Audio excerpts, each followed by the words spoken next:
Dear students, welcome to Voice of History education channel. ఈరోజు మనము Donald Trump మరియు Vladimir Putin మధ్య జరిగిన అలాస్కా సమావేశం యొక్క ముఖ్యాంశాలను మనం ఈరోజు తెలుసుకుందాము. డియర్ స్టూడెంట్స్, నిన్న ఆగస్టు 15 నాడు అలాస్కా ప్రాంతంలో పుతిన్ మరియు డొనాల్డ్ ట్రంప్ మధ్య ఒక సమావేశం జరిగింది. ఆ సమావేశం యొక్క ముఖ్య ఉద్దేశాలు మనము ఈరోజు తెలుసుకుందాము. డియర్ స్టూడెంట్స్, పర్సూయింగ్ పీస్ పేరుతో వీరిద్దరి మధ్య చర్చలు జరిగాయి. ప్రపంచం మొత్తం ఎంతో ఆతృతగా ఎదురు చూస్తున్న చర్చల విశేషాల గురించి మనం ఈరోజు తెలుసుకుందాం. డియర్ స్టూడెంట్స్, స్టార్ట్ చేద్దాం. Pursuing piece.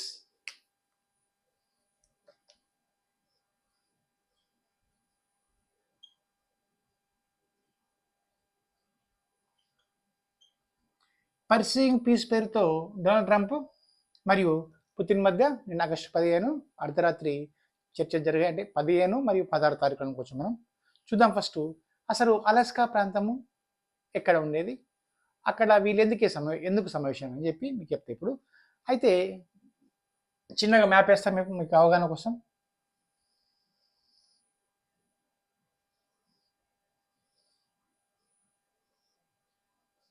రఫ్గా మనకు నార్త్ అమెరికా మ్యాప్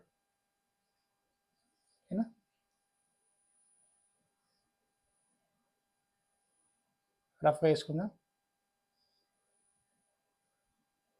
ఓకే, రఫ్గా చూద్దాం.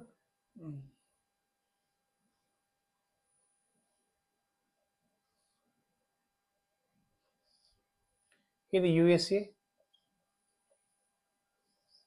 ఇది మెక్సికో, ఈ ఏరియా మొత్తం కెనడా.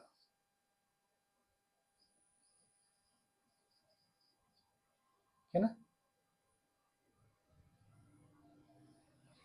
అయితే ఈ ప్రాంతంలో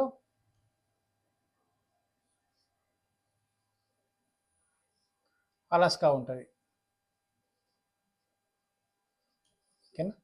ఈ కెనడాకు తల్లి ఉంటుంది. అంటే అలాస్కాను అమెరికా వాళ్ళు 1867లో $7.2 మిలియన్ కొన్నారు. ఈ అలాస్కాను 1867లో $7.2 మిలియన్లకు US 1867లో రష్యా నుంచి కొనుగోలు చేశారు. అదేవిధంగా 1912లో అమెరికాలో అంతర్భాగమైంది ఈ అలాస్కా. 1912లో యుఎస్ఏలో విలీనమైంది. అదేవిధంగా 1959లో అమెరికా యొక్క 49వ రాష్ట్రంగా అలాస్కా ఏర్పడింది. చూడండి దీని స్టోరీ.